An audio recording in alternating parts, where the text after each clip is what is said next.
I think we're ready to get going. Welcome and thanks to everybody who has joined the Green Ribbon Commission Climate Action Exchange. My name is John Cleveland, along with my colleague Amy Longsworth. We staff the GRC. The GRCx is our interactive virtual program series designed to support our mission of accelerating the implementation of the city's climate action plan. Our program today is focused on how organizations and cities can use circular economy strategies to deepen their climate and sustainability commitments and unlock hitherto hidden value for both enterprises and communities. As we all know, a lot of cities and organizations now have very robust climate action plans in place that seek to achieve both long-term resilience to climate disruption and eventually to get to carbon neutrality, typically before 2050. Circular economy strategies can take this work to the next level, and that's why we're highlighting them.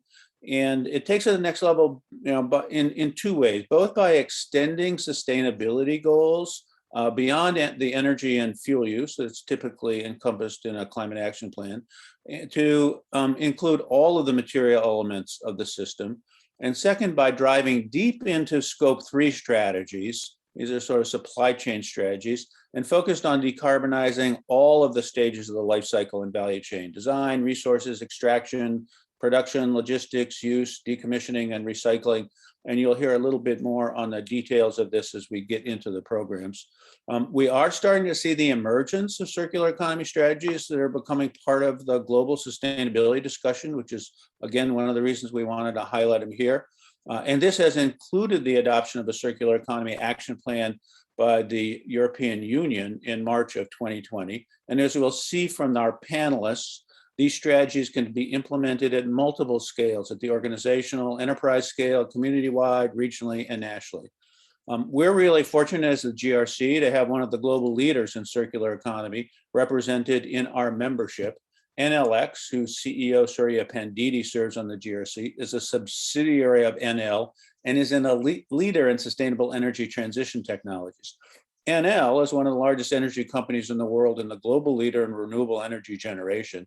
And they've made a commitment to achieve 80% circularity on a global basis in the next decade.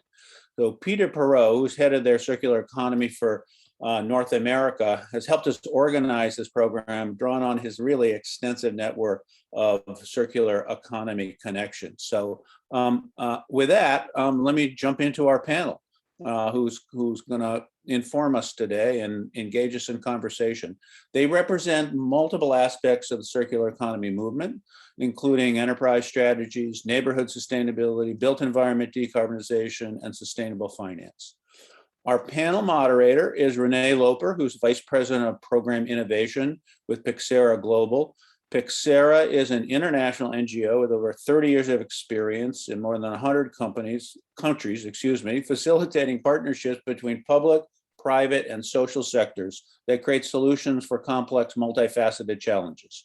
They have an active circular economy program, and relevant to us are currently working on a partnership with New York City to re-envision its economy as a circular system. As their Vice President of Program Innovation, Renay works with senior leadership to implement corporate social responsibility programs for the private sector, focused on engagement in emerging markets, leadership development, and responsible supply chain development.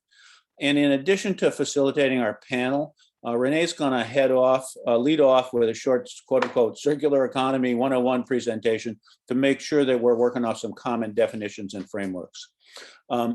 Second, Divya Sridhar is the manager of climate resilience and sustainability for Cleveland Neighborhood Progress, which is a nonprofit-based community development intermediary.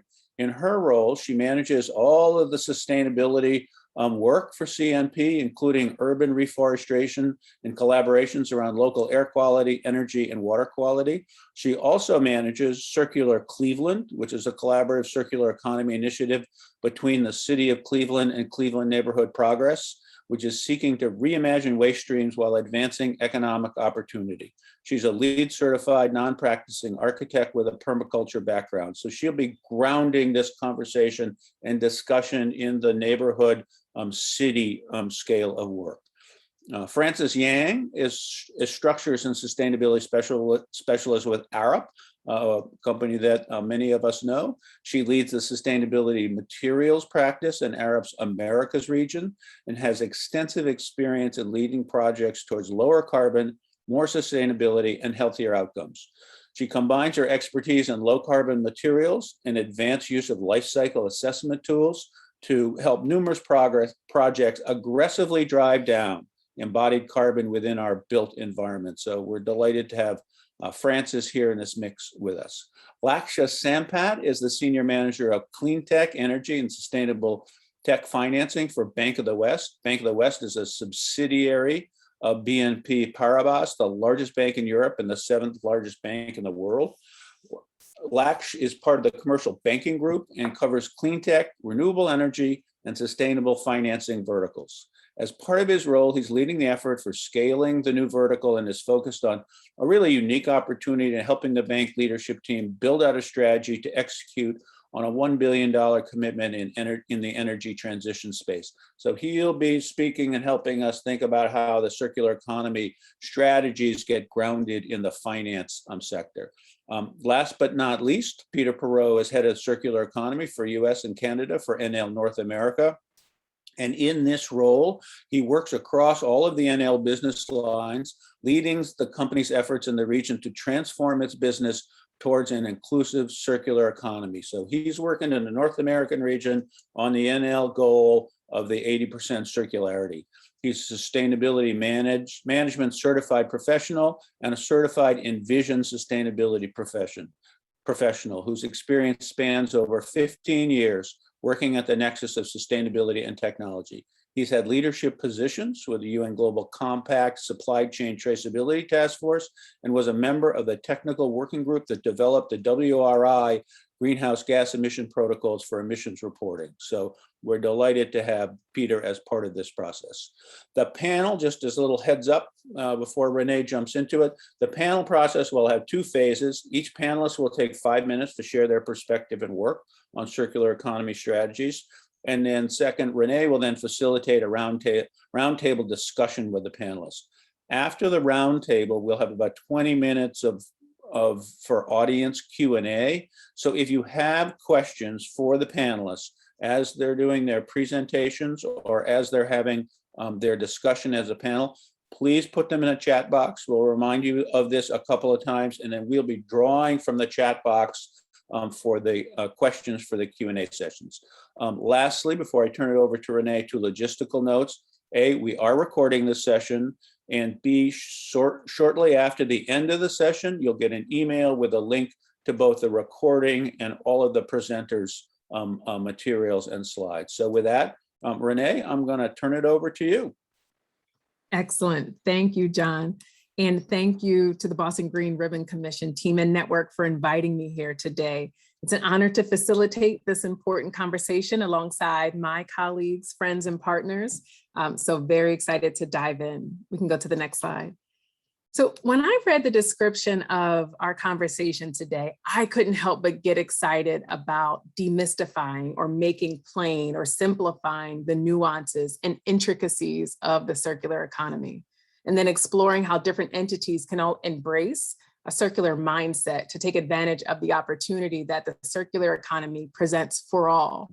Now, I am not a scientist, nor am I an economist by any means, so I want to put that out there. So anytime that I can contribute to simplifying complexities, I'm all in. But it was something about the for all piece that really got me. At PYXERA Global, as John mentioned, we work to connect sectors to solve problems that affect us all. And I have found that when folks think about complex global problems, those problems are oftentimes otherized. We think, oh, it's this country's issue, or this sector is the reason that, XYZ problem exists, and so on. But we know that no matter the community that we live in or the industry that we work in, we each are the other in some context. And those complex challenges that affect one do affect us all. And we all have a role to play in solving those problems and maybe even more importantly, preventing them from worsening. So if we're at the rate that we're going, if we all don't play a part in changing things, they will get worse. And as we look at the next slide, we can see some of the challenges that do affect us all. The world is in rapid decline of natural resources. For instance, if we continue to degrade soil at the rate we are now, it's predicted that in 55, 60 years or so, the topsoil that provides 95% of our global food supply needs will be depleted. Or as if we're reminded at this year's COP26, climate change is becoming an increasingly serious driver of biodiversity loss and ecosystem degradation. And that loss threatens to worsen climate change, which is only accelerated by global warming. And just last month, the US Fish and Wildlife Service proposed to remove 23 species from the endangered species list due to extinction, some preventable extinction. So on the point of climate, and in the spirit of demystification, do want to add a little bit of clarity here.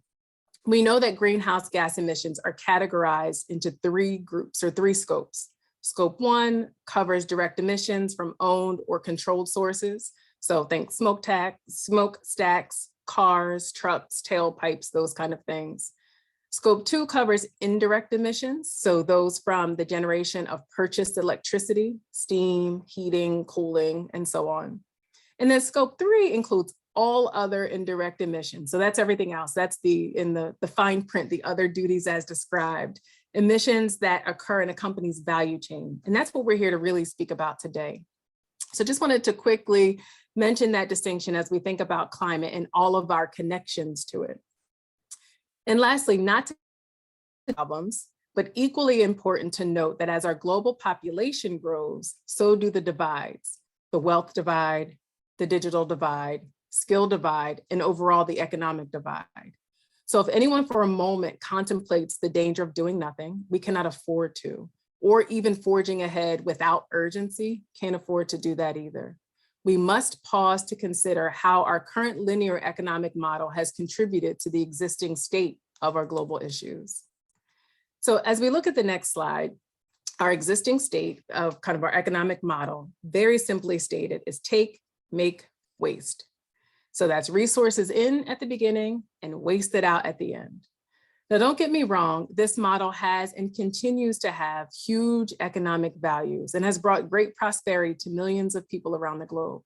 We have enjoyed incredible technological innovations and have access to almost anything that we desire at remarkably short timescales, and most at ridiculously low costs.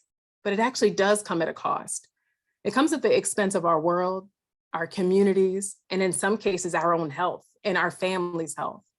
So this linear model doesn't plan for the long term, nor does it take into account the geopolitical shifts and associated risks to rare earth metals, nor changes in commodity costs and so on. So again, in the spirit of demystification and for illustrative purposes, let's take a look at the next slide. You'll see rows of cars. This can be any town, USA. So regardless of if you have a car or not, I invite you to take a guess at how long do you think the average car sits in its lifetime? So sits parked in its lifetime.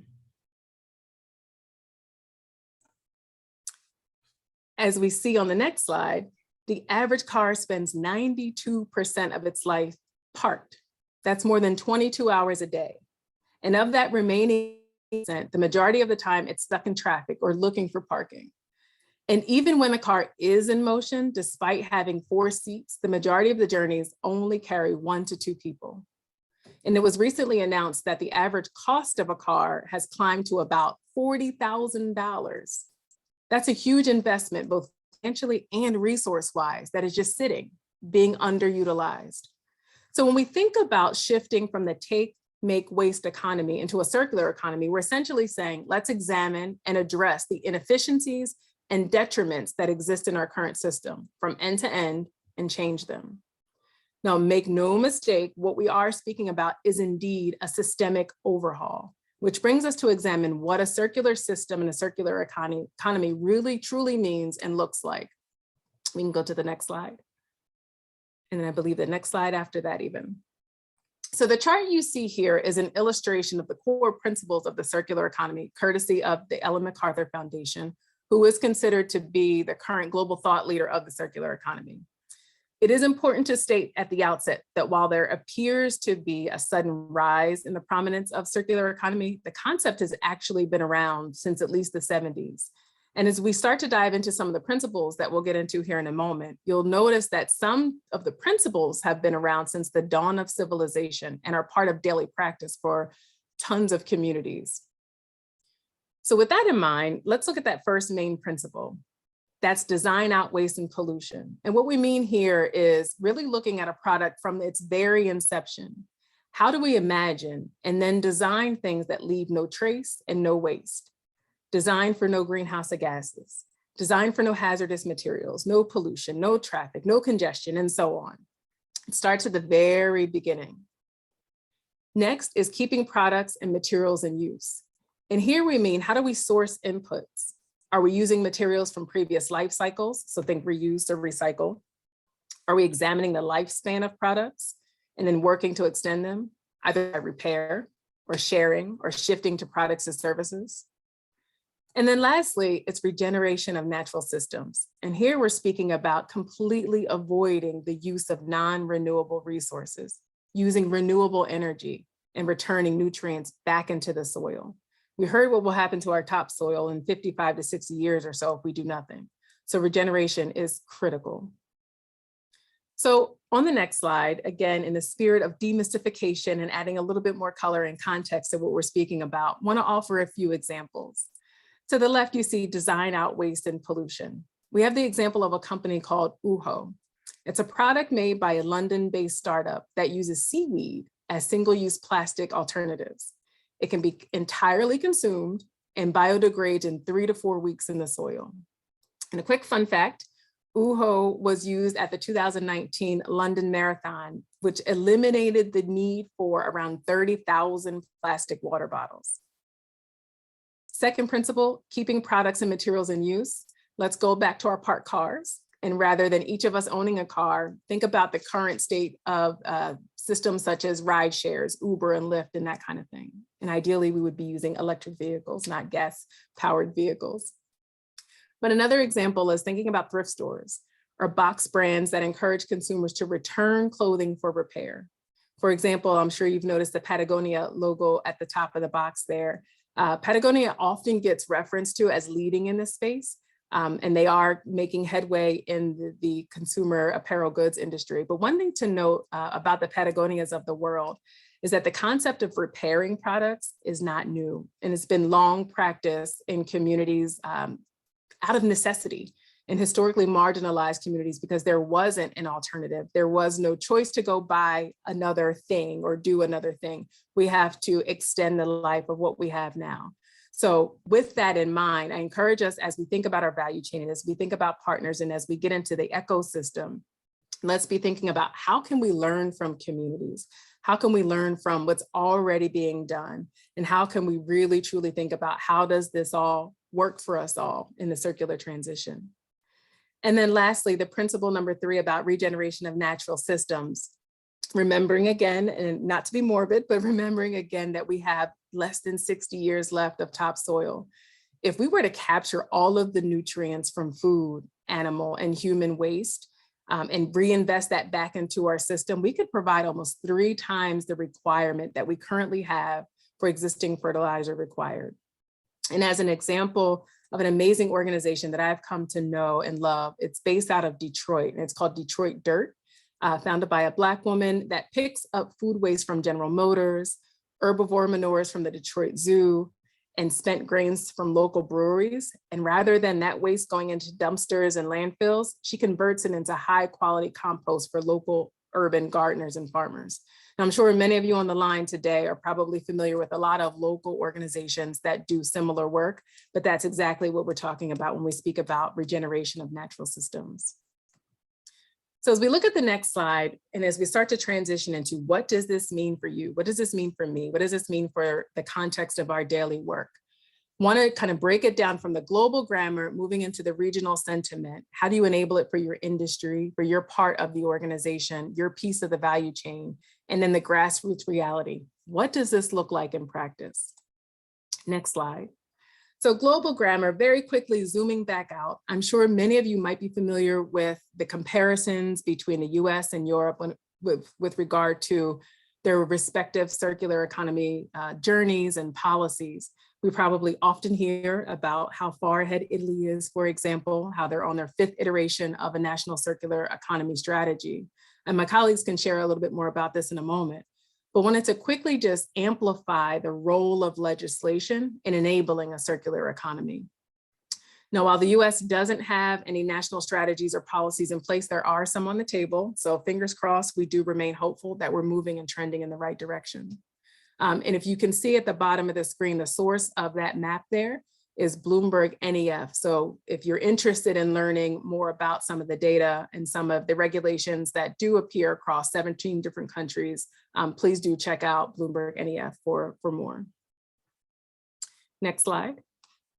So what? So now we've talked about global. What does this mean in the regional context, in your industry, in your space? How do we start to transition that high level into what does this mean for me and what can I do? On the left, you'll see another simple image that further illustrates circularity in action by an organization. And as John mentioned, you'll have access to all of these slides afterwards, so I won't harp on that. But on the right, you'll see some of the suggested steps to get there. How do you enable, how do you broker the transition to a circular economy in your space? So from starting with business planning and looking at where circularity can be integrated in all aspects of the organization, both internally and then externally through the value chain, value system and the systems of the organization that it operates in. Then we move into innovation and uncover different business models, different opportunities that will be presented as the organization transitions. And then we look at adjusting systems and really investing in infrastructure to enable circular operations. And then last, but certainly not least, we look at unlocking the human capital that drives the change. I always go back to the for all piece. That's where the human element comes in. And that's where we really start to uncover how this all happens, how it lasts, and how mindset shift in order to enable a transition. So next slide, I actually won't spend a lot of time on this slide here other than to highlight that ecosystem piece. So as we think about scope 3, we think about value chain, we think about ecosystem, it's critical to be thinking about collaboration. Again, near and dear to PYXERA Global's heart is about collaboration across sectors to create enabling environments that produce change and solutions to problems that affect us all. So just want to amplify just the necessity of that ecosystem integration as we think about circular journeys and transitions. And on the next slide, I will actually end with some examples of partnership and how this shows up for us through some of our programs and work that we do. So very quickly, in all the work that we do, whether it be in circular cities, work in Cambridge, right in Massachusetts, or in Chicago, or zero waste communities in Ghana, or reverse logistics in Alaska and Montana, or on advising companies on their strategies. We put people, communities front and center. So that's from Native American, indigenous populations to waste pickers to historically marginalized communities in the South side of Chicago. Whatever it is that we're doing, we center the person. So I go back to that for us all piece that I got excited about. And in partnership to do that, we ideate, we convene, and then we build inclusive circular cities or circular journeys. So we ideate alongside of our partners to co-create path forward. We convene the experts, community members, and various stakeholders. And then together we co-create those solutions. We co-create those interventions that are truly inclusive. And at the bottom of the screen here, you'll see some of our esteemed partners, some of which you will hear for in a few moments, specifically, Peter from Enel and Divya from Circular Cleveland, who I'm sure will speak a little bit more about how we might be working together. So I have spoken quite a bit. I am going to pause there. With all of that said, I'm going to turn it over to my colleagues to speak a bit more about their circular journeys and what it all means in the context of their work. So we'll hear from Divya, then Francis, then Laksha, and then Peter in that order, and then we'll come back and have a conversation. Thank you. Thank you, Renee. That was a great introduction, a very simple illustration of what circular economy is, sort of moving across, touching with different partners, different sectors here. So thank you for framing that context. And once again, thank you to Boston Green Ribbon Commission to have us here today, and Peter from Enel for roping us in here. Like Renee mentioned, we partners with PYXERA Global, Metabolic, and the Council for Great Lakes. That these are partners who are helping us transition to a circular economy, for which our partners officially on this project are the City of Cleveland, supported by Neighborhood Connections. Next slide, please. So I did touch upon some of the partners. This grant is not possible for us without the Robert Wood Johnson Foundation's grant. And our focus really, some of the key elements of our grant was the intentional focus on equity and how much we wanted to engage the community in getting this feedback and sort of walk together on this transition. Like Renay mentioned in the past, this touches different scales and different sectors. We need that cross collaboration across everybody to form that system that will support this change. And we're learning from our partners across the lake, and Toronto, those were, they were our initial inspiration. As we started to look around, we're learning there's just so much more. Some of the our goals are to again reduce GHG emissions. We know that transportation and energy, if they touch 50%, the other 45, other 45 to 60% is coming from Scope 2, Scope 3 emissions. That's one of the impetus. Community resource and capacity was one of our focus. We are often not to put the poverty thing on our on the radar here, but it is a reality for some of our Rust Belt cities that we are industrial cities that have a legacy. We are resource starved, so it's an uphill battle to climb resources, to sort of think about resources differently through this process, and in that process to recreate some of the older jobs, green jobs, because we know we are not starting from scratch here.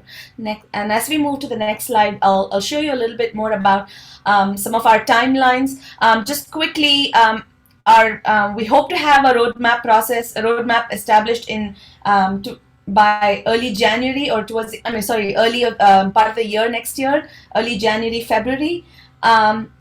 This is at every stage we are seeking feedback from the community, starting with the very first kickoff, and then we have had community workshops even before we hired the advisors. We started off with engagement process, even an outreach process, not an engagement process, and then we shifted towards an engagement process.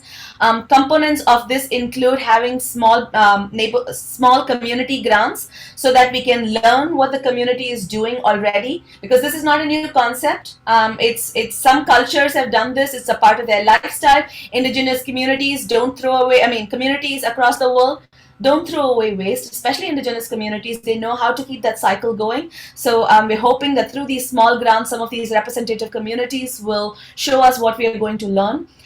We have a city facility, one of the largest markets run by a city. We're hoping to do some composting there, and also the big part of this is having economic incentives, fostering innovation, fostering that shift in mindset around having small businesses adopt circular economy strategies before they can leapfrog into their next phase of thinking about larger sustainability strategies. Circular economy, we think, makes some of these things also much more accessible for people because of how some of these concepts have been for a long time.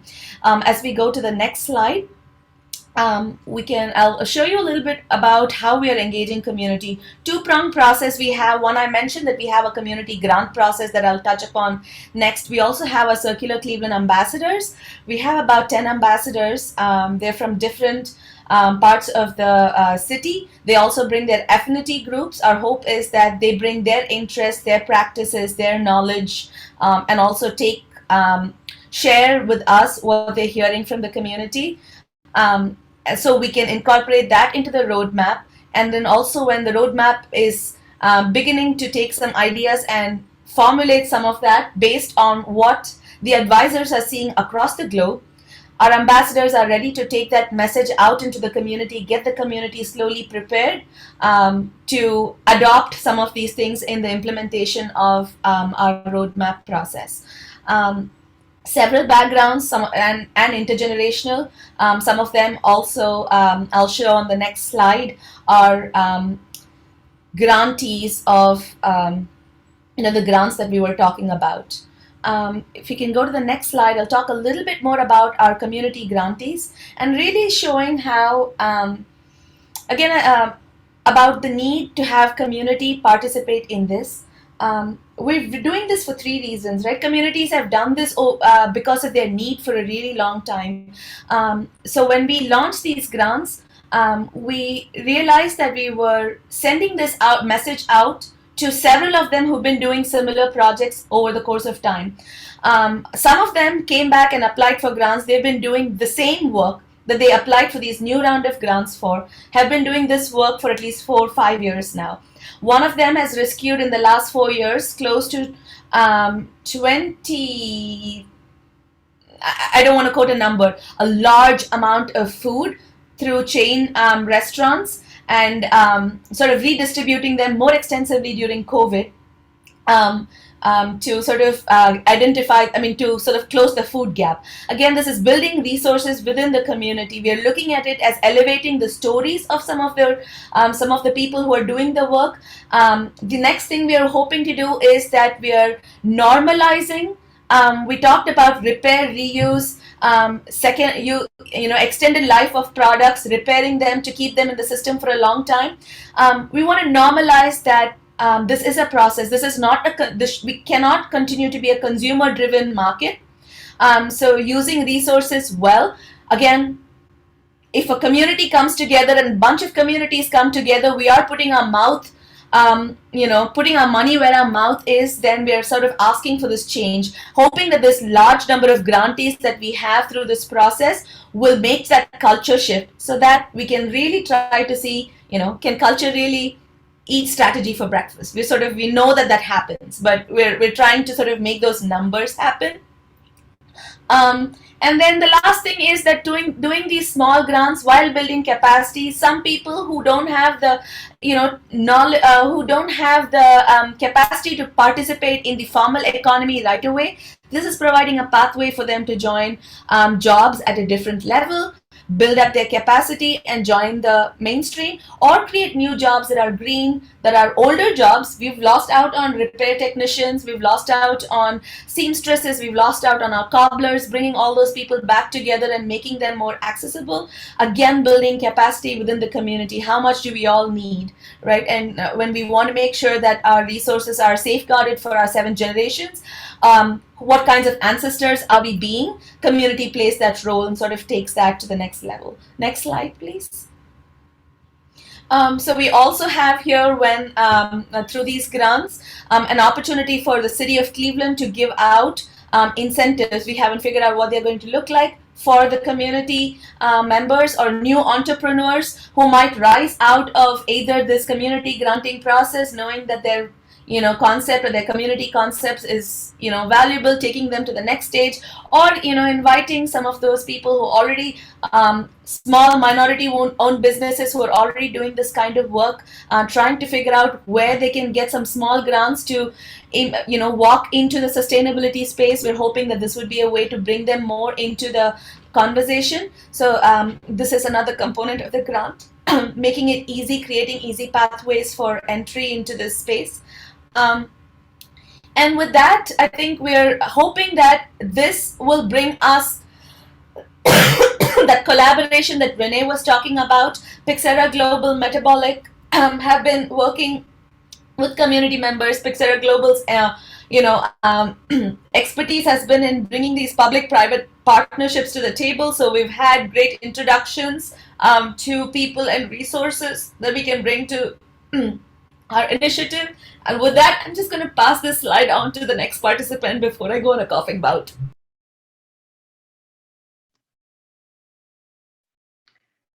Hey, thank you, Divya. I'm sorry. Divya has bronchitis, everyone. So it's amazing that she's able to give such great description of what the fantastic work. It's really inspiring. I totally agree with this idea, the need for a culture shift. I mean, we see that also within the built environment. And so I'm going to talk more about the real estate sector and the built environment. So Arup is a design and engineering firm. We're global, and I think particular to the circular economy, we've been a longtime partner with the Ellen MacArthur Foundation, which Renay noted is an international network for circular economy, and really bringing it to the forefront and helping to accelerate all of the movement that we see, the change, and seeing it even come into regulation. And I think a good amount of credit is because of how much Ellen MacArthur Foundation has elevated circular economy. So we've been, their partner particularly strategic with the built environment, and these are some of the publications that we've helped to develop and are available on their website. But actually, just some of them. There's a lot more that you could find. But these are, I think, particular for our topic today. And also on the heels of COP, I thought it was really important to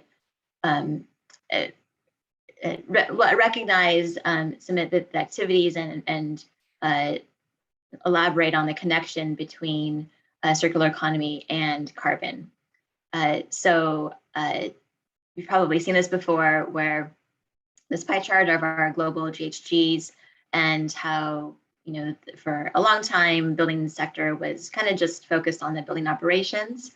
But in the last few years, people have really come to realize an enormous part of what we use to make our buildings, making those materials, especially concrete, steel, aluminum, these go into our built environment and are that embodied carbon that is coming from a demand from the built environment.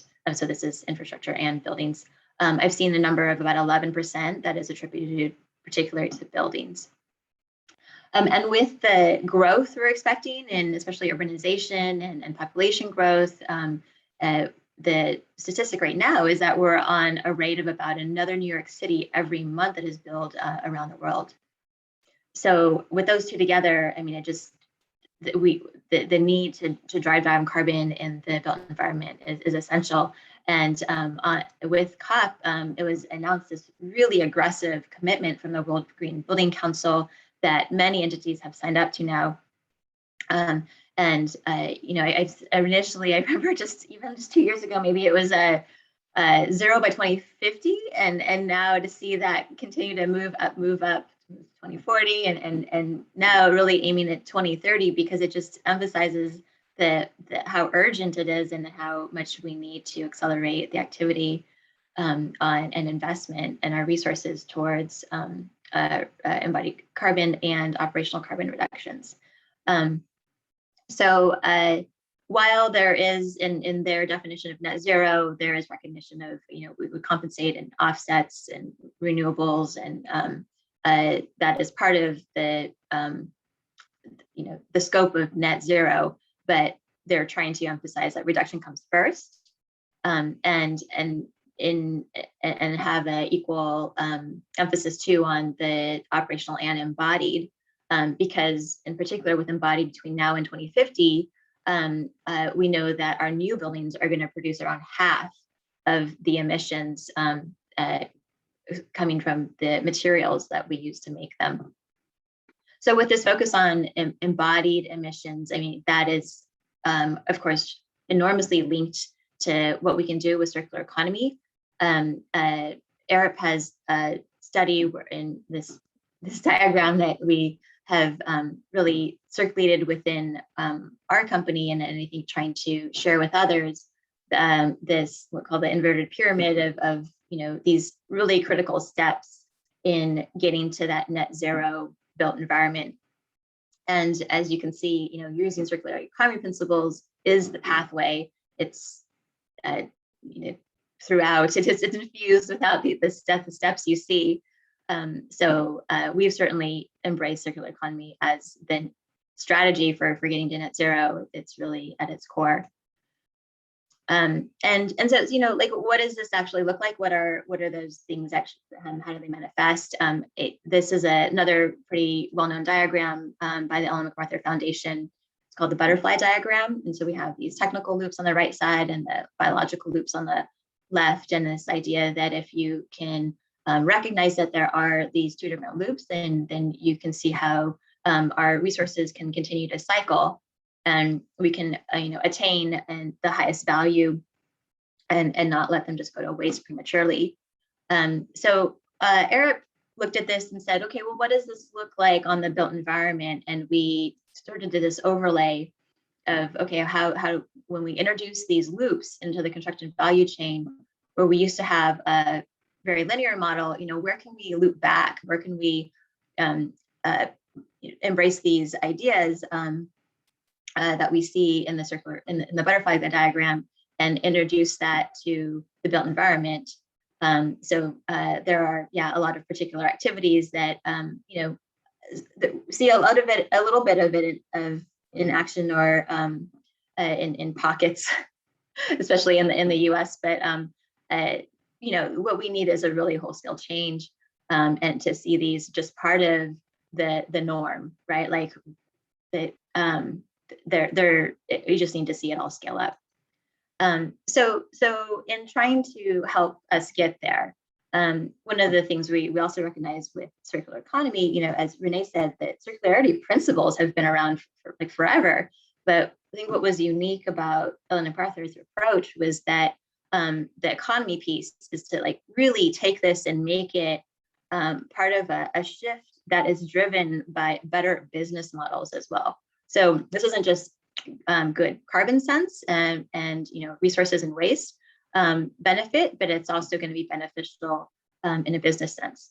So Arup did this study, and we thought, the first thing we need is to just demonstrate and get it out there that there is good business sense to these ideas, like to test these business models in a desktop study first, and it started with really identifying, well, where is value lost? In real estate, where do we hear all the time from developers and investors? Where is the value lost? And we identified it ended up being these 5 things that through a lot of interviews and investigation, we landed on these 5 things. And actually, I wasn't part of the team, but as my colleagues, if you give them credit, I do my best to describe the really great work they did. So it was underutilized space, buildings demolished prematurely, vacant land, depreciated building materials, and underperforming components. So these are just some statistics. They then took these and created 5 business models that were thinking about circular economy. And there's in the full report, you can read the full details.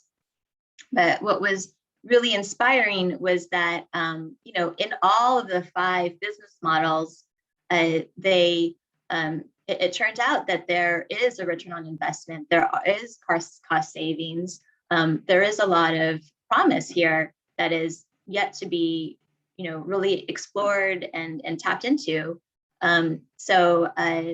That they were, they tried to test them in different locations around Europe. They had a mix of different kinds of buildings, and they were using real testbed projects that they collected data on.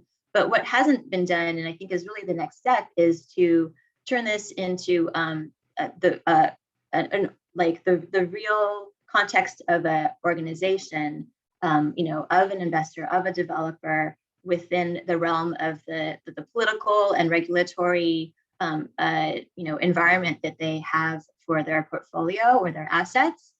So what we're looking for is those organizations who want to explore this further with us, and my colleagues are now looking for those partners and rerunning a lot of these models with more specific figures. I think it's also this opportunity, I think, of as Divya has highlighted, the social opportunity and the jobs that these types of business models would create, and the shift and the potential for growing that alongside, I think, is enormous. So I just wanted to share that with you. And I think following me is an actual person who really knows finance. and can speak even more to these opportunities. Thank you.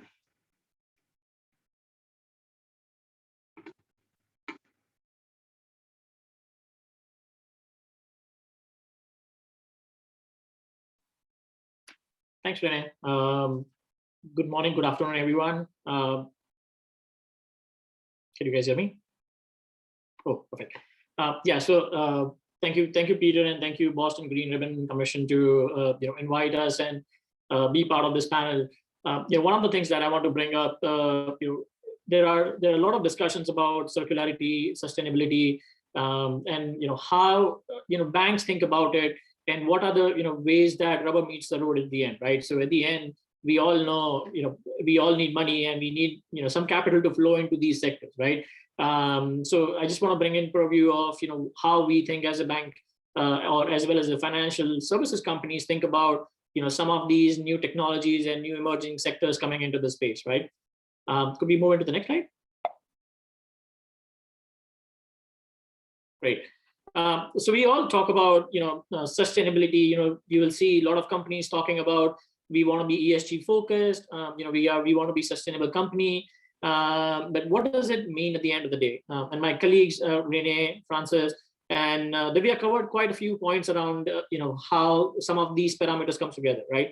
But you will see a lot of big companies talking about we want to be carbon neutral by 2030. We want to be reducing greenhouse gases by certain time frame. But how, as a bank, we see about some of these transition taking place, right? So oftentimes, we think our end is a lot of these companies as well as cities, they think about large programs, right? Those programs often go into tangible projects where they will need some form of capital or some form of finance infusion to make that reality come together, right? So as part of our thinking, we think about this into three different sectors where there is obviously energy transition, which we all know, in the legacy world, which was very centralized, highly carbonized energy system, which was using a lot of fossil fuel, very low renewable penetration. But we are moving into a transitionary phase where we are seeing more of these energy production being decentralized, where it is needed near the the source of usage. It's decarbonized. So we all know that renewables is playing very important role of how some of the carbon reduction initiatives can take place. And then there is also digitalization of where we are consuming this energy, at what point we are consuming this energy. We all know electric vehicles are coming into the place very near to us, and very faster than what we all imagine, right? So there's a lot of digital effort which are taking place to think about how the energy transition is happening, and then how all of these systems are collaborating together. So there is a lot of work which is happening in the energy transition space on that level. That also is kind of linked to your environmental transition, where we used to all think about it as a linear economy, where as Renay pointed out, you take, you make, and you just throw it away. And that things are now changing, where now folks are thinking about, okay, how do I be part of a broader circular economy? If I'm a company which manufactures a lot of plastic products, or if I'm a company which manufactures goods which are going into the wastage, there are a lot of thinking about how do we take that linear economy of things going into waste into more of a circular economy, where we keep using the same material again and again in some of the other forms. And then last but not least here, the social transition is kind of an important aspect which plays a very important role here, where you see a lot of the low-income housing, as well as low-income communities need some form of sustainability parameter or sustainability pillar, where they could be using more energy than we would require, because they are living in some older apartments, or they are using older cars. That's one of the areas which is often not looked as it should be looked at, and that's where we think about as a social transition as also a very important pillar in terms of how we think about sustainability and whole circular economy coming together. Next slide.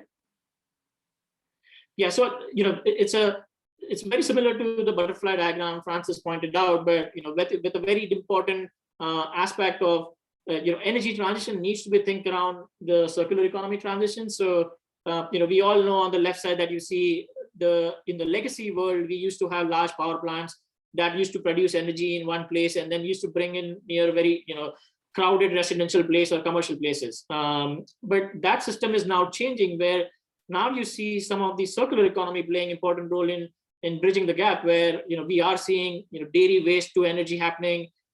We are seeing ag waste to energy happening, as well as a lot of the cities across the US. They are coming up with regulations where you are required to make sure that the methane emission is reduced in the environment. And we are looking at projects where the city and the solid waste are being converted into the energy. So that's where I wanted to point out, where the whole carbonization or decarbonization aspect is kind of linked with the circular economy, where you see the power being produced at the local level now. A lot of the energy efficiency views are getting into place, where you are looking at your building usage, or you're looking at your HVAC system, and you're thinking, do I need to have some retrofit done, or do I need to install certain LED lightings that will help me reduce my consumption? And then do I have distributed energy generation versus a large scale plant producing it at a far away distance? Can I install solar panels? Can I install battery storage technology at the local level that will help me to reduce some of this consumption? That also goes to the point where, if you think about some of the energy which is produced from your circular economy, like dairy waste, that could be also brought in to bridge the gap or bridge the puzzle where the distributed energy generation is required near the source of consumption. And we do also see a lot of these e-waste to recycle aspects coming up, where we are seeing a lot of the electronic waste going into landfill, and the companies are now thinking about how could we utilize the materials which is going into the landfill, which is very important metals. In some cases, your cell phone also has gold up by certain grams, as well as platinum. And how could we actually use those e-waste to recycle and get the precious metal out of them?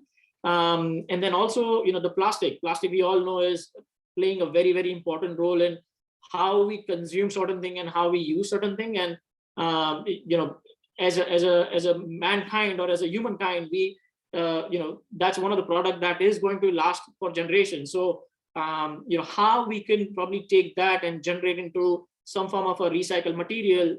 There have been projects and companies that are looking into taking plastic and converting into some form of powdered material that could be used for roads. There are companies that are looking at how we can take some of these plastic and convert into some form of oil to its original state, where some of this energy can be consumed. So with this slide, I just wanted to point out there are different kind of financial parameters playing into the role. So we see as a bank, we see these as an emerging technology, but do we also see them as kind of technologies which are finding footholds in the ground by certain local policies, or by certain usage from high value companies, where we know as a bank or a financial services company, we could get the money back that we are investing or we are financing.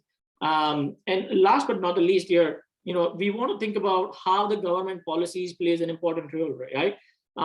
In terms of the government policies, where a lot of the cities are now thinking about what do we do with this waste which is going into the methane, which is converted into methane as part of the landfills, and how could we implement certain policies like California has done with something called as SB 1383, where they have to make sure that the dairy farms as well as the waste which is coming out of food and ag goes into some form of a recycled economy. So I wanted to point out certain of these projects which are meeting the rubber meets the road criteria here.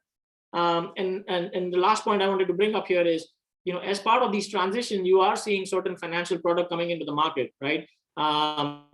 Where you are seeing a lot of green bonds being issued, a lot of green loans being issued in the market, along with a sustainable or social linked bonds or loan which are coming into market, which will drive the changes which is needed for the decarbonization as well as decentralization of the circular economy. Peter, I'll pass it to you. Great, thanks, Laksh. And I have to say thank you to John and the Green Ribbon Commission for allowing me to pull together this group. The nice part about being the last person doing these sort of sprint talks is I got to listen to everybody. I was looking for the applause and raise hand button, but I guess us panelists don't get it. But I'm gonna try to rip through these slides because I really want to get to the discussion. I wanted to start simply by letting folks know who Enel is. In North America, I often tell people we are the largest company you've never heard of. We are the largest private player in the renewable energy space with over 50 gigawatts of renewable capacity now globally. We have enough transmission and distribution lines to run from the Earth to the moon 4 times. And in North America, we also have a very strong presence with our NLX business line. And John mentioned Surya Panditi being on the board with the GRC. And that really focuses on digitization, decarbonization, and electrification, as well as data management solutions for primarily C&I customers, as well as cities. But I want to take a step back. I think Renay did a great job putting the global context of the principles of circular economy together. We heard from the localized perspective with Divya, and finally, a couple different sector perspectives from Francis and Laksha. But for Enel, a lot of people ask me, why does an energy company care about circularity, right? You produce an energy. Well, we have a purpose, and our purpose is open power for a brighter future. We empower sustainable progress. And circularity is very much in line with our purpose, as well as our ethos as an organization. We believe that sustainability equals value for our company, as well as for our investors. And so it takes a tremendous amount of planning and really bold action. And how we articulate that value is through well-defined metrics and having a fundamental set of parameters, and then articulating our story in a language that everybody can understand. And so Laksha just mentioned, green bonds. I'm happy to say that the group, Enel Group CEO, Francesco Starace, sits on the board of directors of the UN Global Compact. And we were the first company in the world in 2019 to issue an SDG-linked bond, which was worth roughly 1.5 billion. And what that did was it put our money where our mouth is. As Divya said, it said to the markets, look, we take sustainability seriously, and if we do not achieve these sustainable development goals that we've committed to, we're going to pay you a premium on that note.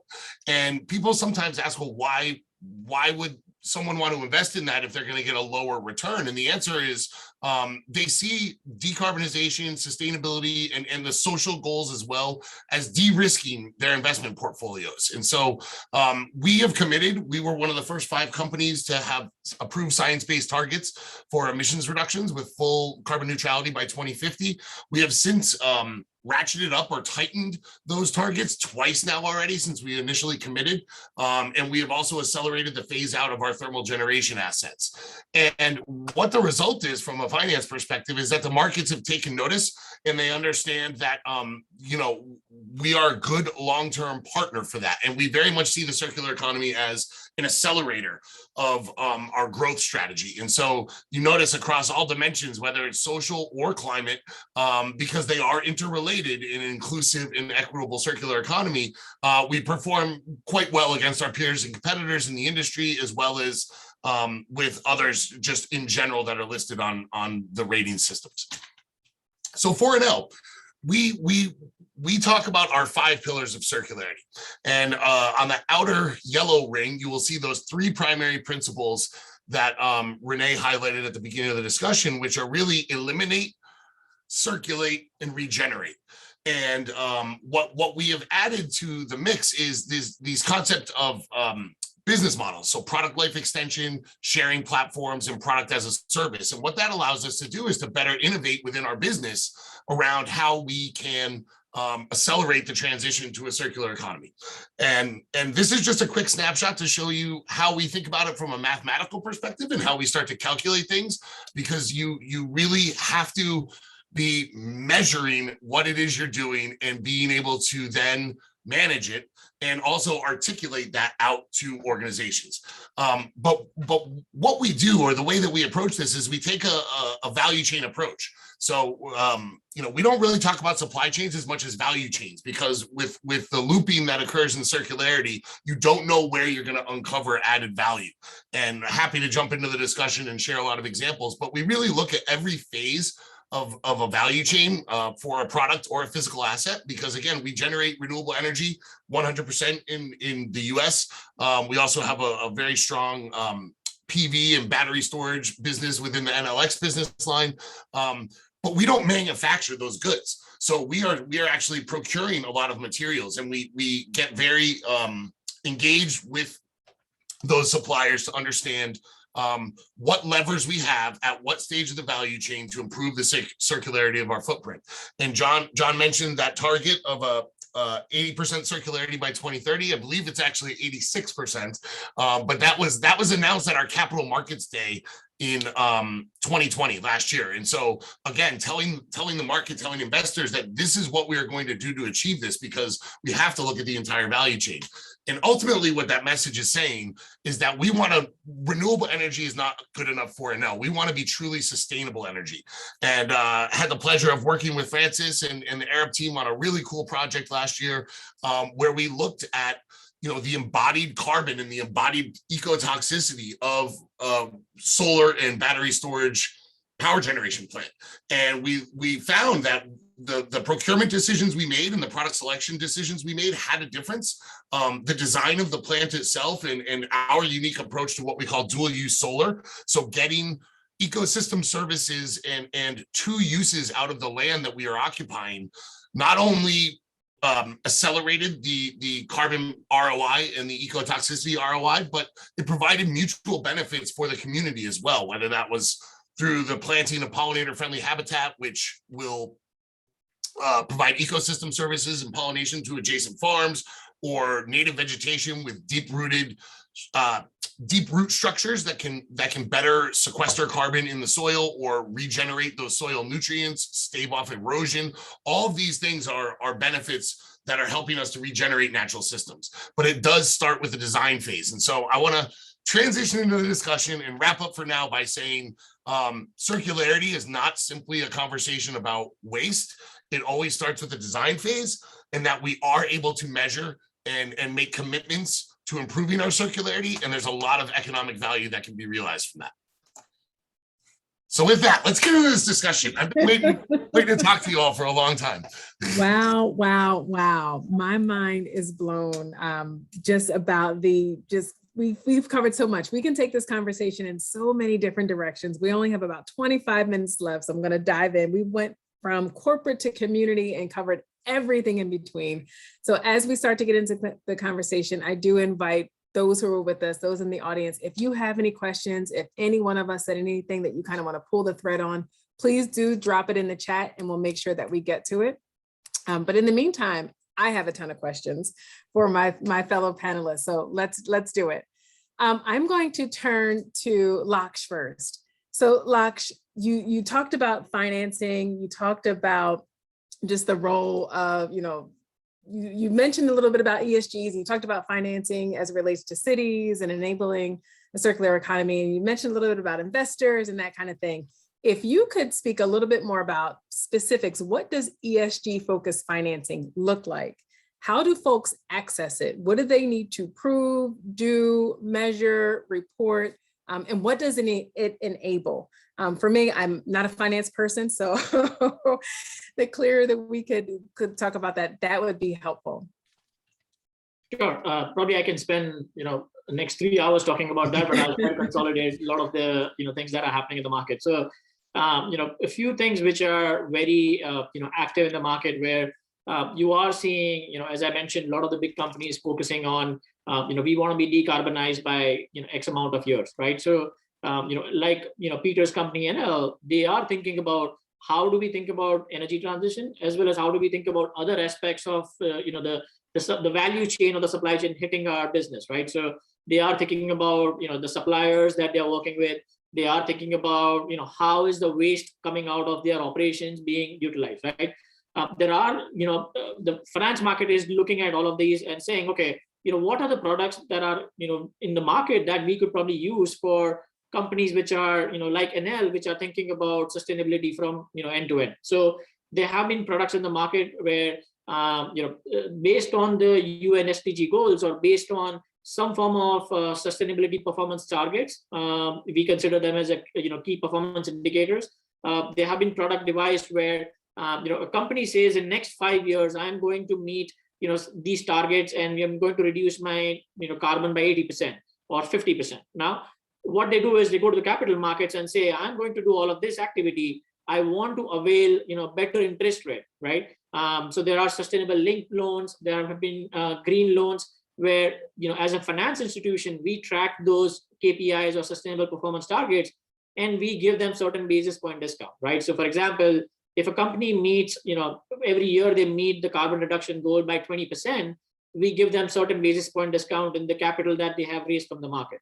Now, on the flip side, if they do not meet those performance target, there have been instances where, we penalize them by the same amount of discounts that we are giving, right? So what this kind of helps them is to make sure they're putting where the money where they want to actually go towards, as well as they can go to the market and they can, say, look, these are some of the initiatives that we are taking, and we are very serious about these initiatives, and we have gone to the capital markets and raised X amount of dollars in terms of sustainable linked loans, green bonds, and these are all the actions that we are taking. So there have been, products that have come up in the market where companies can think about these as, where they can be very aligned towards the goal of their corporate with the finance and with the market oriented. Perfect. Thank you, Laksha. Super clear. That was helpful. Peter, want to come back to you and kind of pull the thread a little bit, because you mentioned Enel and green bonds, and you mentioned Enel having the first SDG-backed bonds. And then Laksha, you mentioned tracking and that kind of thing. So want to tie it all together. Peter, can you talk to us a little bit about tracking, metrics, reporting? How does Enel treat this, and what do you do with the data? Sure. So as head of circular economy for North America, one of my responsibilities is to submit quarterly reporting to our group level CEO on our circularity performance for the region, and that goes across all business lines. And so with that, it is imperative that we have what we call industrial KPIs, environmental KPIs, as well as economic KPIs. And so for any of the major initiatives that we have or projects that are going on, we have to measure, what are the industrial impacts? So are we generating more renewable energy from this? Are we reducing the amount of materials used for a particular asset or something like that? Or from an environmental perspective, what is the reduced emissions associated with this type of activity? And then ultimately, we need to know that these investments are making a return on investment. So what is the cost savings associated with it? What is the incremental revenue generated from it? Or what is the impact to our EBITDA overall? Because, and all of that, I should say, has to be validated by our accounting and financial controls group if we're going to put it in front of our group level CEO. And so that really gets everybody engaged across the company, because I'm talking a lot with our procurement folks to see what sort of sustainability criteria we can use to incent suppliers to provide us with, let's say, a transformer that runs on renewable bio oil rather than mineral oil. Working with our engineers to say, is this feasible from an engineering perspective? Can we do that? Working with our legal group to say, what are the contractual obligations that we need to put in so that we are de-risking ourselves, but also providing ourselves flexibility? Laksha, when you mentioned smartphones and sort of rare earth minerals, this whole concept of urban mining has become really big. And for Enel and our global infrastructure and networks group, we designed our, I believe it was second generation smart meter for full repairability and full dismantling, right? And so we knew that it could be disassembled at its end of useful life.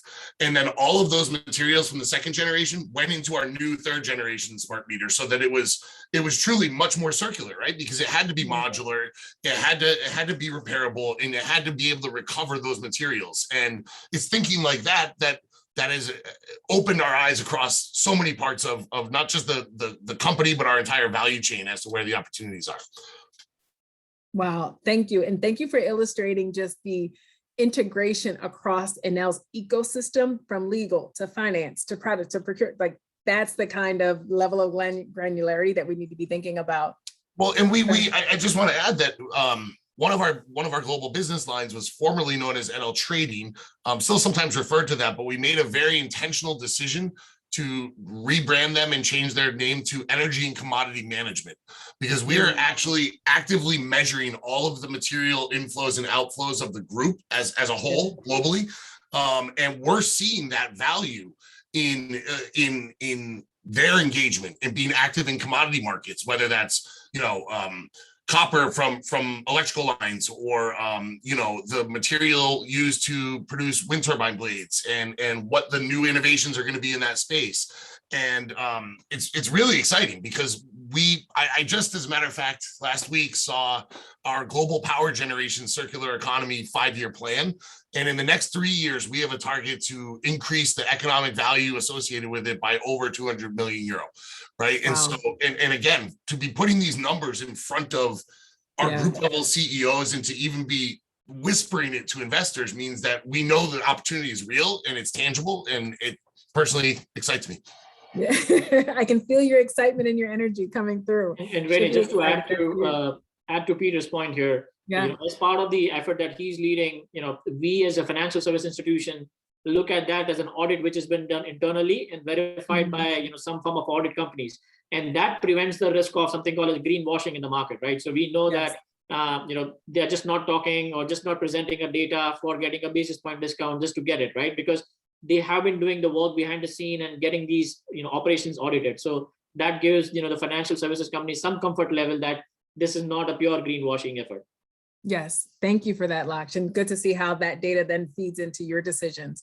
On that point of greenwashing, want to come to Divya for a little bit, not specific about greenwashing, but thinking about perception in the community. And Divya, I hope that you are okay and able to speak with us again, but want to speak about perception in the community and risk.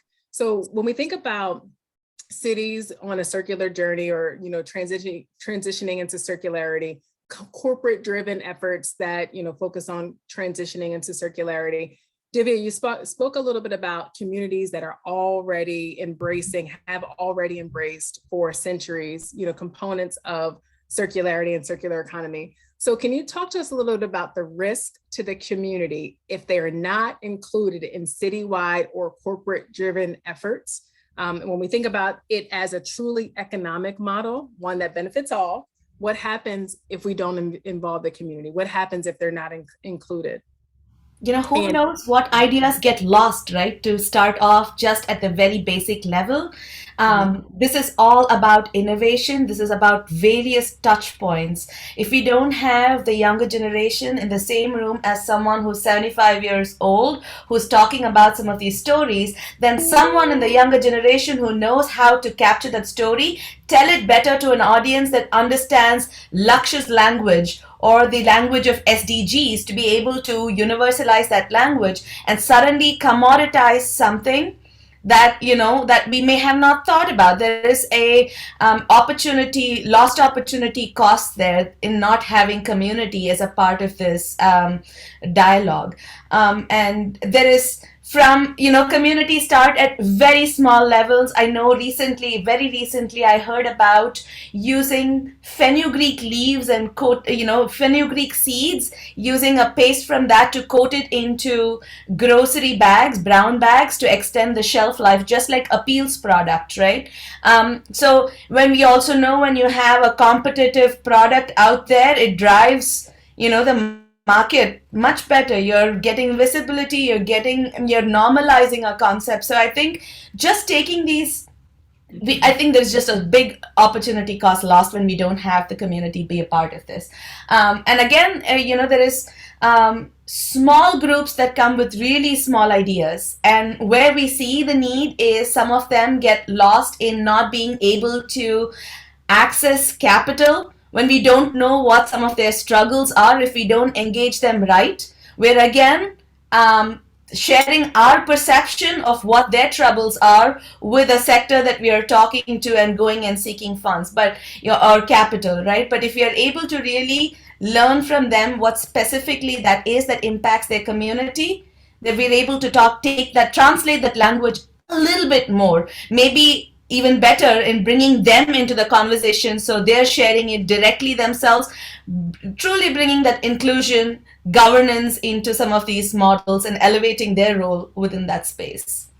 So Divya, how do you actually do that? You mentioned outreach, then engagement. You talk about, folks approaching and involving from school age up to 70. What does that look like in practice?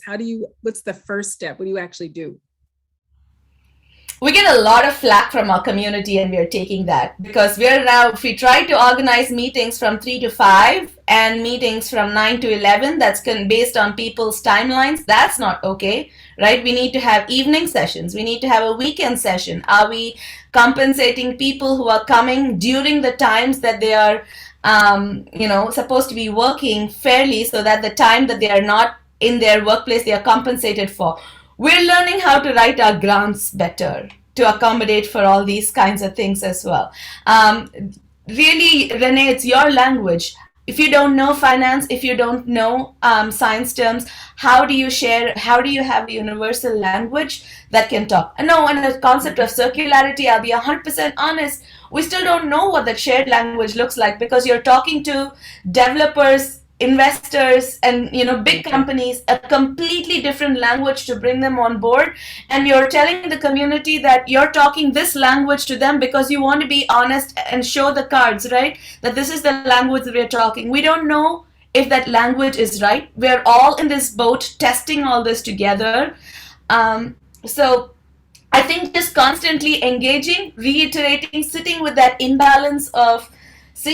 discomfort of not being trusted, not being communicating properly, and learning just to tweak any of those things, even a little bit, is where we are. We're just on that journey of learning that. I think if I can jump in, Divya, that concept of the language being important is can't be understated, right? Many of us on this panel are in large global organizations. You're in a local organization, and that's a prime example where I talked about dual use solar and the work that we do there. Our community relations team is not going to a farmer in Texas or Kansas and showing them the sophisticated butterfly diagram from Ellen MacArthur and talking to them about value looping cycles and KPIs that we present to the executives, right? But the outcome is still the same. If we're still regenerating natural systems and we talk to them about, better crop yields or, new job opportunities and training opportunities for repair and refurbishment within their communities at a VOTEC school or something like that, that's something that they understand. That's something that they can embrace and they can get their arms around. And so I think, in the spirit of demystifying in Europe, it seems to me that the folks I talk to have wrapped their head around the concept of circularity in a way that makes sense to them, and they're not necessarily, for lack of a better term, confused by it. Whereas here in North America region, I find that it's those more practical conversations about, the benefits and what we're trying to achieve is perhaps more effective, at least for now. Thank you, Peter, for that. Do want to transition quickly to Francis. So we do have a question related to built environment as we think about cities in particular. Two questions. The first one is, the city of Boston is in the process of implementing a zero net carbon zoning ordinance that will require all new projects over 20,000 square feet to be zero net carbon on the date of occupancy. So, and part of their criteria will be to push developers on embodied carbon, both construction and embodied carbon in construction materials, so both process and materials. Can you talk to us about that? Can you help us developers? What are some ideas of how circularity can support folks in meeting this criteria? Absolutely. Oh my gosh. Yeah, no, that's amazing. I think it, I knew about that on the side, but I'm really glad you brought it up. I think it goes back to that, the inverted pyramid that we have. It's, just recognizing where are the emissions coming from. Is it necessary? Is it necessary to build? Can we adapt existing buildings? The payback of retrofitting existing buildings and increasing density is seen to, that's the first step, because there's very quick payback in like retrofit measures versus trying to build from new. And so I think that's and sharing spaces more. Again, it's like, what is just underutilized and what is already in existence that we can increase, prolong the value of, increased utilization of, just really question the kind of business as usual of, okay, well, we'll need a new building and it needs to have this many square feet per person. And they're only in there certain hours of the day. I mean, yeah, just really challenging a lot of those norms. I think is part of the first step. It's fantastic that, and I think what it's going to come back to again is like we're talking about having the different people in the whole value chain like come together, and what we hear, from developers a lot is that there are certain things with the regulatory and planning framework, like zoning and limitations that or just how long it takes to get the planning approvals, and we're really hoping that this having that goal that the parties that we know are essential to make it happen are going to have a united, because they'll have a common goal. Then a lot of these things that are often kind of creating traditional sources of friction between local government and developers. I'm really hopeful that having such a clear common goal is going to accelerate some bridging and revisiting and probably reshaping a lot of the kind of policies that we see at the local government level too. Great, thank you for that. And then I did mention I have two questions for you. So the second question is stemming from something that you mentioned around the equivalent of a New York City popping up so frequently. That is mind blowing. So when we think about climate change, when we think about just the built environment and how quickly cities are developing, can you share a little bit about adaptation and resilience for cities? What is important for us to know, do, consider as we think about circularity in the context of the built environment and just the rapid pace of cities popping up all over the place? Right. So of course, that growth is largely, not in the U.S. Where it's, it's in Asia and India and Africa, and there's a lot of growth that is not so visible to us. I think that there's resilience. I mean, that is within Arup, it's just becomes so hand in hand with sustainability, right? That where there's the mitigation aspect of our climate challenge, and there's also, the path that we're already on. How do we adapt? I think that it's just the standards that we build to, and the convention of, okay, we typically base our design on historical data. We can't do that anymore. We have to be basing our designs on future and what we just we know is going to inevitably be different about our future. So so many recent events that have shown the cost of not doing that, and that it's just overwhelming and it's crippling if we continue. Right. Thank you, Frances. Did anyone want to piggyback on what Frances shared or at any other context? I just love the point you made, Frances, about we cannot base things on the way it's been done in the past. Right.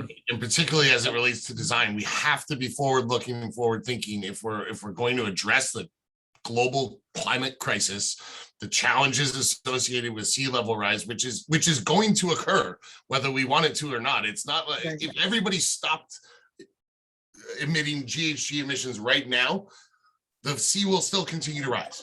And the air will still continue to be dirty for many different reasons. And so fires and hurricanes and floods and and so there's the resiliency aspect, which is keeping things around. There's the adaptation aspect, which is really focused on, we know we're going to have to do things differently, right? And then there's the decarbonization aspect, and as we said, biodiversity, and it's all sort of interrelated. And I think the transition to a circular economy has the opportunity to address those things, as well as address the social challenges that we've been faced with for far too long.